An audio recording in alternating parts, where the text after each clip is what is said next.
Bueno, pues, ¿qué tal? Estamos aquí para tener nuestro webinar colaborativo para el doctorado en educación de la Universidad IEXPRO para el curso Seminario de Enseñanza y Desarrollo Educativo con la doctora Araceli Pedrosa Serrano. Somos el equipo número 3, estamos conformados por los maestros Niurka Rubí Peraza Gómez, Oscar Rodolfo Vargas Rangel, Areli Velázquez Domínguez y su servidora Guillermina Sánchez López.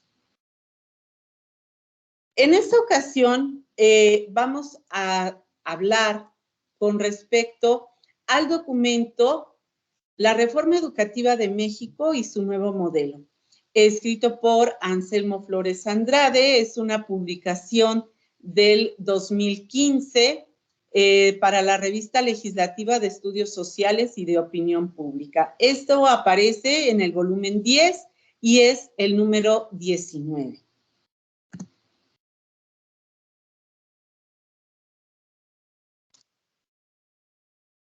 Y bueno, dentro de las cosas importantes que nos habla la lectura es referente a los 5 ejes del nuevo modelo educativo. Este modelo educativo, que tiene su inicio en el año 2017, pues plantea 5 fases importantes: el planteamiento curricular, la escuela como centro del sistema educativo, la formación y desarrollo profesional de los docentes, la inclusión y equidad, la gobernanza del sistema educativo. Dentro del planteamiento curricular, nosotros tenemos ciertos fundamentos importantes. 1, los campos de formación académica, que son lenguaje y comunicación, pensamiento matemático, exploración y comprensión del mundo natural y social. Como segundo fundamento está las áreas de desarrollo personal y social, que serían artes, educación socioemocional y educación física. Y por último, los ámbitos de autonomía curricular dedicados a conocimientos regionales, proyectos de impacto social, potenciar el desarrollo personal y social y ampliar la formación académica. Estos componentes curriculares están basados en los aprendizajes claves. Pero bueno, ¿qué es un aprendizaje clave? Es el conjunto de contenidos, actitudes, habilidades y valores fundamentales que contribuyen al crecimiento de la dimensión intelectual, personal y social del estudiante.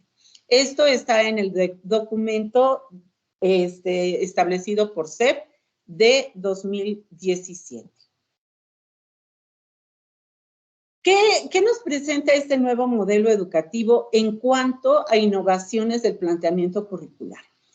2 cosas muy importantes. 1, que las escuelas de educación básica tengan la posibilidad de decidir una parte de su currículum de acuerdo con los lineamientos que expida la Secretaría de Educación Pública para normar sus espacios curriculares. Y 2, la novedad del planteamiento curricular, que se va hasta la educación media superior, y esto es la incorporación de las habilidades socioemocionales con el propósito de desarrollar en los estudiantes el conocimiento de sí mismos, la autonomía, la autorregulación y la convivencia.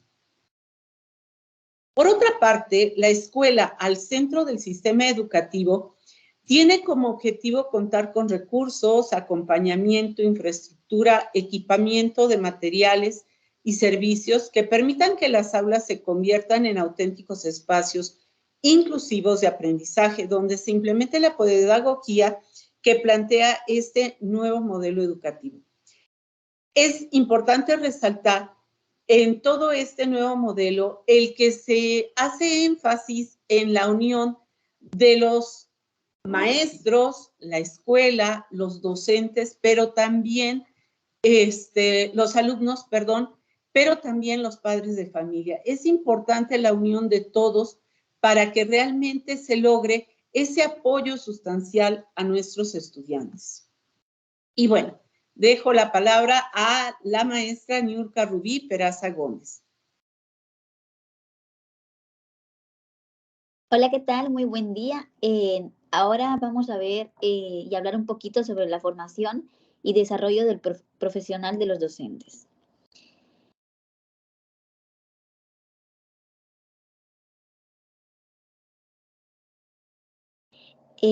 Como primer punto, se me hace importante mencionar lo que nos menciona Flores en el año 2014 y Ramírez en el 2013, donde nos dicen que en el nuevo modelo educativo 2017 se establece la obligación para garantizar la calidad educativa a través de concursos de oposición públicos. En agosto del año 2013 se aprueba lo que es la Ley General de Educación y también la Ley General del Servicio Profesional Docente. Ante estas leyes que fueron aprobadas, especialmente la de la Ley General del Servicio Profesional Docente, hubieron muchas controversias, muchas cuestiones que no estuvieron de acuerdo. Tanto fue así que incluso hubieron diversos países que no aprobaron lo que fue la ley. Ante esta situación, se establecieron diversos foros regionales, que se titularon Foros de Consulta Nacional para la Revisión del Modelo Educativo.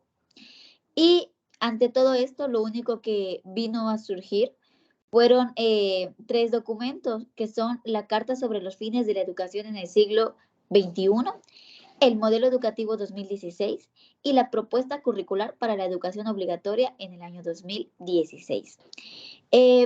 Con todo esto podemos, lo que es uno de los ejes del nuevo modelo educativo, viene a plantear al docente como un docente centrado en el aprendizaje de sus alumnos, que sea capaz de ayudarlos en esta situación incluyente, a velar por siempre la calidad educativa, por la práctica docente y ver la manera en la cual va a llevar este proceso de enseñanza-aprendizaje basándose del currículum de su contexto. Esta situación viene también a enriquecer mucho lo que es la preparación docente, como son los círculos de estudio, la invitación a docentes para cursos, siempre para velar y ver esta cuestión de su actualización.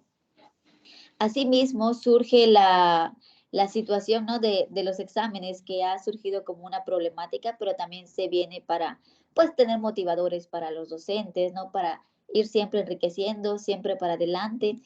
Y como bien nos plantea en todo momento lo que es el nuevo modelo educativo, es esta cuestión de la calidad educativa. Entonces, como docentes, como se nos pide y como sería muy bueno enriquecer, es llevar a la práctica todo esto sin dejar afuera a ninguno de nuestros niños y respetando pues toda esta cuestión ética, esta cuestión laboral, de la práctica docente, de la enseñanza y todo este proceso que nos va a apoyar con ellos. Muchísimas gracias, maestra. Gracias, Guille. Toca el turno de la maestra Arely Velázquez Domínguez con el tema inclusión y equidad. Adelante, maestra Arely. Claro que sí, muy buenas tardes. Bueno, al hablar de inclusión y de equidad, es muy importante principalmente dentro del ámbito educativo. Surge una pregunta muy importante. ¿Cómo producir y alimentar vínculos significativos de enseñanza y de la transmisión de los conocimientos a las y los estudiantes?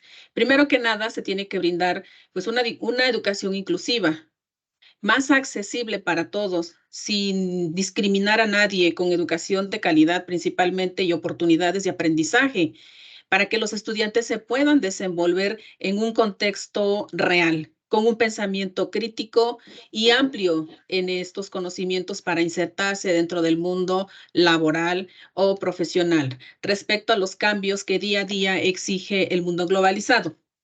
Bueno, la educación equitativa e inclusiva busca atender las necesidades del aprendizaje de todas las personas, en especial énfasis a aquellas que son más vulnerables o vulneradas por la marginación y la discriminación. Pero bueno, cuando se habla de la inclusión educativa se refiere al vínculo que existe entre los estudiantes y los saberes con las habilidades que ya posee desde su nacimiento. En la siguiente imagen, como ustedes pueden observar, tenemos una educación,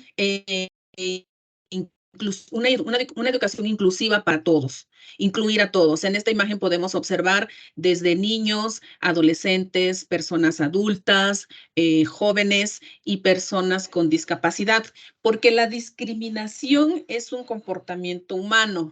Es un comportamiento con un procedente de una serie de distorsiones con los que pues se ven reflejados los estereotipos y las identidades con supuestos pues de superioridad más que nada, ¿no? Diariamente, cada una de las personas en diferentes contextos donde se desarrollan han tenido pues una experiencia de algunos de estos comportamientos como prácticas discriminatorias, lo cual provoca un cierto desequilibrio emocional.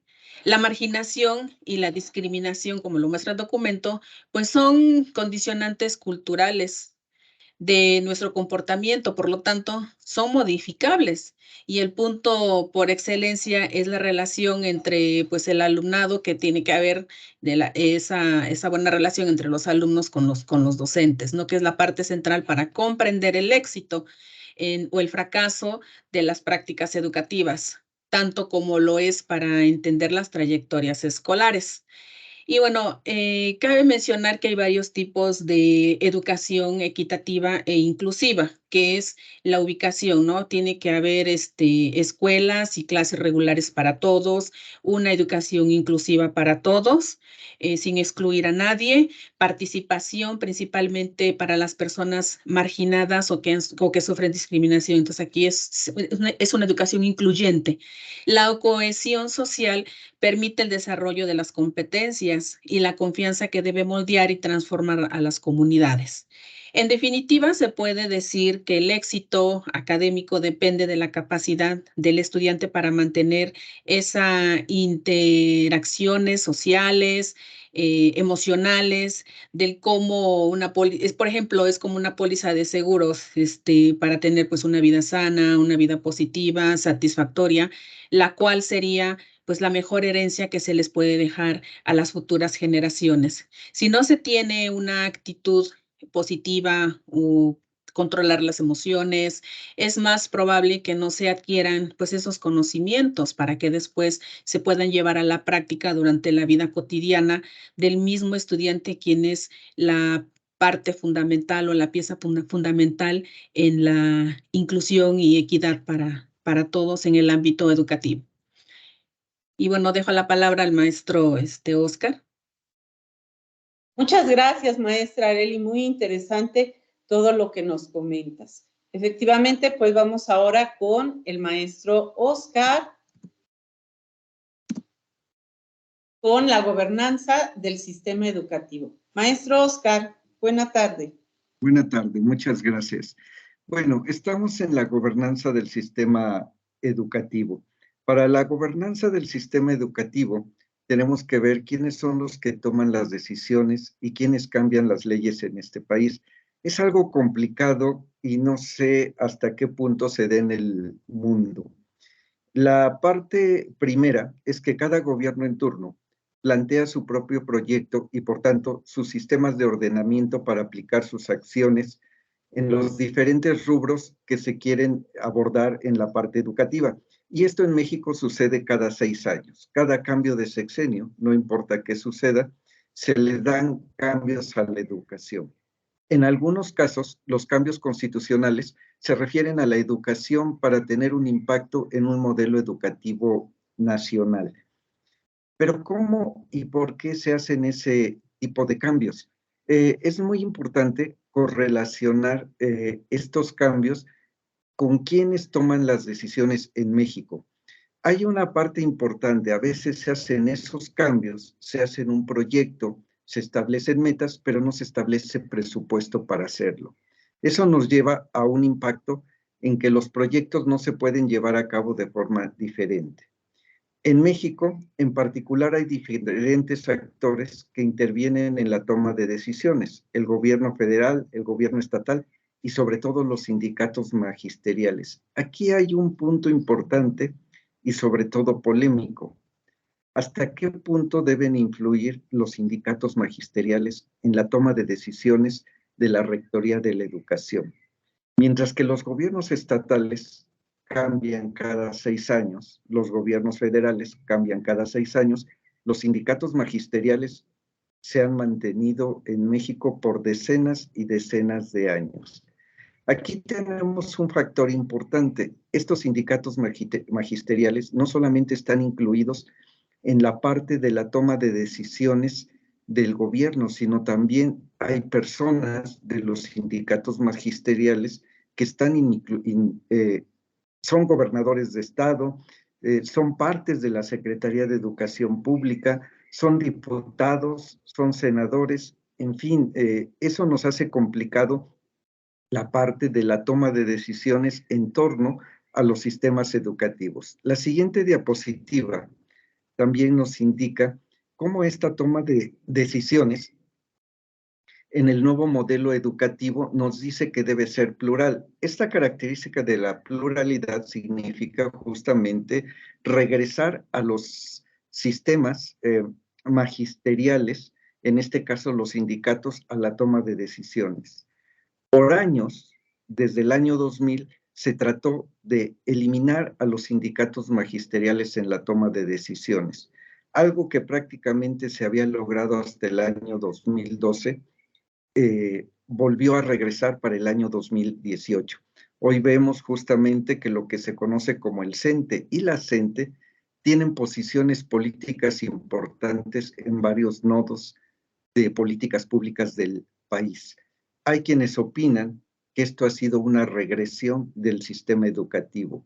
El concepto de evaluación educativa en este sexenio también se ha eliminado. Y un factor importante, las normales tienen mucha influencia en la toma de decisiones de los sistemas educativos.